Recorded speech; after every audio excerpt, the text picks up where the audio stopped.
Hello အားလုံးမင်္ဂလာပါအင်္ဂလိပ်စာအခမဲ့သင်တန်းမှကြိုဆိုပါရခင်ဗျာဒီသင်တန်းကအရှိခံလုံးဝမရှိသေးတဲ့ပုံကိုယ်တွေအင်္ဂလိပ်စာကိုတကယ်သင်ယူလေ့လာခြင်းတဲ့ပုံကိုယ်တွေအတွက်ရည်ရည်အထူးရည်ရည်ထားပါတယ်ဆိုတော့ဒီနေ့ပထမနေ့သင်ခန်းစာ1 lesson 1ကိုလေ့လာကြရမှာဖြစ်ပါတယ်lesson 1မှာပါတယ်လေ့လာသွားမလဲဆိုလို့ရှိရင်ဒီမှာအင်္ဂလိပ်စာရဲ့လုံးဝအရှိခံကြကြစာလုံးလေးတွေကိုမှတ်မိအောင်လေ့လာရမှာဖြစ်ပါတယ်ဆိုတော့အင်္ဂလိပ်စာမှာ A မှ Z အထိစုစုပေါင်းအခရာစုစုပေါင်း26လုံးရှိတယ်အင်္ဂလိပ်စာမှာအခရာလေးတွေရှိတယ်ပေါ့ဗျာနော်မြန်မာစာလိုပေါ့ကာယီခါကွယ်အခရာ30နဲ့3လုံးရှိတယ်လို့တရ8လုံးရှိတယ်ပေါ့ဗျာနော်ကာယီခါခွေ33လုံးကပြင်းပေါ့နော်ဒီ A E I O sorry I E O A O ဆိုတာကတရပေါ့နော်ဆိုတော့ဒီအင်္ဂလိပ်စာမှာလည်းအခရာလေးတွေရှိတယ်ပေါ့ဗျာနော်အခရာလေးတွေရှိရ A B C D E F G H I J K L M N O P Q R S T U V W X Y Zဆိုပြီးတော့အခရာလေးတွေရှိပါတယ်ဒီအခရာက A မှ Z အထိစုစုပေါင်းဘယ်နှလုံးရှိလဲ20နဲ့6လုံးရှိတယ်ဒါကအကြီးစားလို့ခေါ်တယ်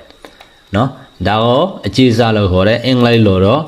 capital letter လို့ခေါ်တယ်เนาะအကြီးစားเนาะဒါ small letter လို့ခေါ်တယ်အငယ်စားပေါ့အသေးစားပေါ့เนาะ A B C ဒါအတူတူပါပဲเนาะလေတန်ကတော့အတူတူပါပဲเนาะဆိုတော့ဒီနေရာမှာဒီ ABC ကလူတိုင်းသိသလားဆိုရင်သိတယ်ပေါ့เนาะကျောင်းစာမှာသင်ခဲ့ရတာဟုတ်เนาะကျောင်းစာမှာသင်ခဲ့တော့သိတယ်ဒါပေမဲ့ဒီအင်္ဂလိပ်စာကိုတကယ်လက်တွေ့အသုံးပြုတော့မယ်ဆိုလို့ရှိရင်ဒီစာတက်အသုံးပြုမဲ့ပုံပေါ်တဲ့အတွက်တော့writing ပေါ့နော်စာရေးတက်အသုံးပြုမဲ့ပုံပေါ်တဲ့အတွက်တော့အရေးမကြီးဘူးပေါ့နော်ဒါပေမဲ့တစ်ခါမှာအင်္ဂလိပ်စာလက်လာထားပြီးဆိုတဲ့ကောအင်္ဂလိပ်တခွန်းတော့ပါတော့ဒါပြောတတ်ရမှာပေါ့နော်ဒီလိုစကားပြောတော့မဲ့အခါမှာကြတော့လေသံတွေကအဓိကအရေးကြီးလာတယ်နော်လေသံတွေအဓိကအရေးကြီးလာတဲ့အတွက်ဒီစာလုံး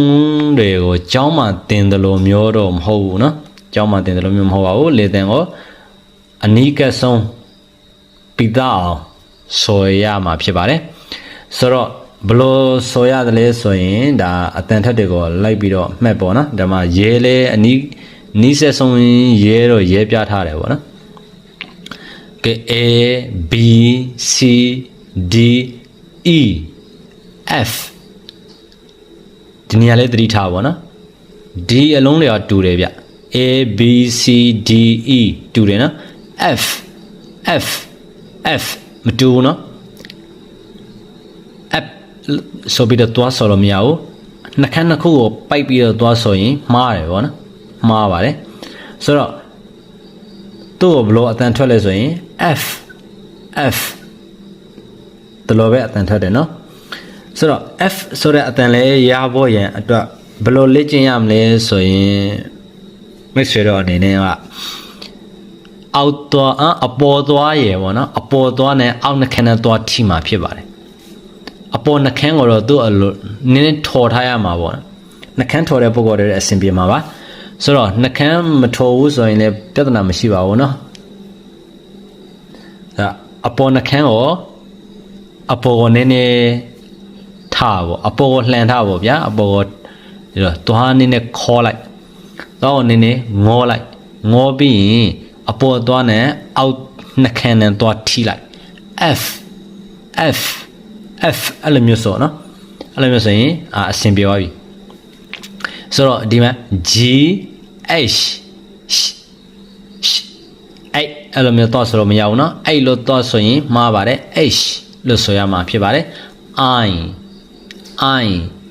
J K al al l ရှာကိုသွားရဲ့နောက်မှာသွားထားရမှာနော်အပေါ်သွားရဲ့နောက်ကတဖုံးနားလဲမှာတဖုံးမှာပေါ့နော်သွားရဲ့အဖုံးတဖုံးမှာသွားထိရမှာဖြစ်တယ်ပေါ့နော် al al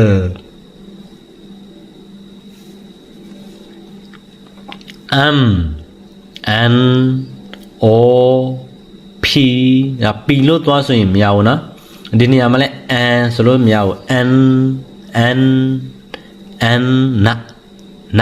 an an ဆိုလို့မရဘူးနော်ရှာဝင်ထားလို့မရပါဘူးခင်ဗျာဆိုတော့ an ဆိုတဲ့အခါမှာရှာကိုစောစောကလိုပဲဒီ f sorry l လို့ဆိုတဲ့ဒီ l ဆိုတဲ့စကားလုံးကိုဆိုတော့ခဲတယ်လို့မျိုးပဲရှာကိုအပေါ်သွားရဲ့နောက်ကတဖုံးပေါ့နော်အခါကိုလည်းမထိပါဘူး l တဖုံးကိုတွားပြီးထောက်ရမှာပါ n o p q r s t u v ဒါ v ဆိုပြီးတော့နှခမ်းတစ်ခုကိုမပိုက်ပါနဲ့နှခမ်းတစ်ခုပိုက်ပြီးဆိုရင်မှားမှာပါခင်ဗျနော် v အပေါ်သွားရဲ့အောက်နှခမ်းရဲ့ကိုထိလိုက်ပါထိပြီးဒီ v ဆိုလို့စာလုံးကိုဆော်လိုက် v နော်အပေါ်သွားရဲ့အောက်နှခမ်းရဲ့ထိမယ်အပေါ်နှခမ်းကိုလုံးဝမထိရဘူးသွားပေါ်အောင်အပေါ်နှခမ်းကိုနည်းနည်းထော်ထားမယ်နော် v w x x မဟုတ်နော် xဆိုရင်မှားမယ်နော် x y z ဇာကွယ်လုံးကြီးတင်ဇိနော်ဒီလိုပဲထွက်လိုက်နော်အဲ့ဆိုရင်နီးကဲဆုံးတူပါပြီဆိုတော့ဒီတစ်ခါလောက်လိုက်ဆိုရအောင်နော် a b c d e f g h I j k l m n o p q r s t u v w x y z ဟုတ်တယ်နော်ဆိုတော့ဒီ a မှ z အထိအခရာစုစုပေါင်း20နဲ့6လုံးရှိတယ်ဆိုတော့ဒါကအသေးစားဒီအဝါရောင်လေးကအသေးစားเนาะမြင်ရလားမသိဘူးเนาะအသေးစားသူလည်းအတူတူပဲเนาะ a b c d e f g h I j k l m n o p q r s t u v w x y z ဒါကတော့အခရာတွေရဲ့အတန်ထွက်တယ်ပဲဖြစ်ပါတယ်ဒီအခရာလေးတွေကိုမလေ့ကျင့်ခဲ့ဘူးလေတန်တွေကိုမလေ့ကျင့်ခဲ့ဘူးဆိုလို့ရှိရင်မပိုင်ခဲ့ဘူးဆိုလို့ရှိရင်နောက်မှလာမယ့်သင်ခန်းစာတွေမှာတဖြည်းဖြည်းအရန်ခက်လာပါမယ်အတန်ထွက်ရတာတွေအရန်ခက်လာမှာဖြစ်ပါတယ်ဒါကြောင့်မို့လို့ဒါကိုအလုံးလုံးနေတဲ့အချိန်ပဲဖြစ်ဖြစ်လမ်းသွားနေတဲ့အချိန်ပဲဖြစ်ဖြစ်ပေါ့ဗျာနော်ဘာပဲလုပ်လို့ဖြစ်ဖြစ်လေးဆိုကြည့်ပေါ့ဒီအထူးကဲတာဒီစာလုံးရဲ့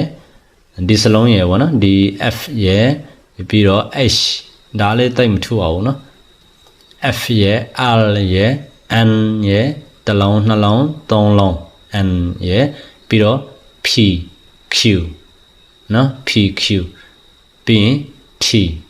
ပြီးရင် v နော်ဒီစာလုံးရဲ့ x ရဲ့ z ဒါလေးနည်းနည်းကွဲတယ်ပေါ့နော် ဆိုတော့ဒီကွဲတဲ့အတန်လေးတွေကိုလေ့ကျင့်ထားဖို့ပြောချင်ပါတယ်နော်ဒါဆိုရင်ဒါကတော့နောက်သင်ခန်းစာမှာပဲဗီဒီယိုဖိုင်အရန်ရှယ်သွားမှာဆိုလို့နောက်သင်ခန်းစာမှာပဲဆက်ပြီးတော့လေ့လာကြအောင်နော်ဒီနေ့တော့ဒီလောက်ပါပဲခင်ဗျအားလုံးကိုကျေးဇူးတင်ပါတယ်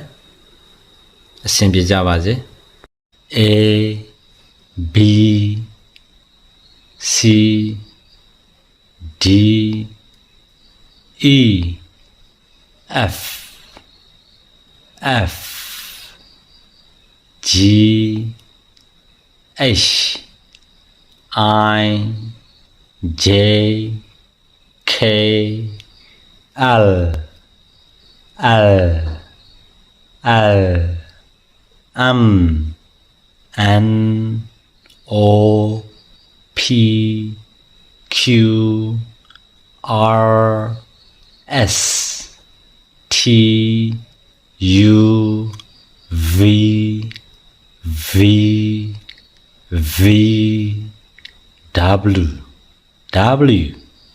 W X Y Z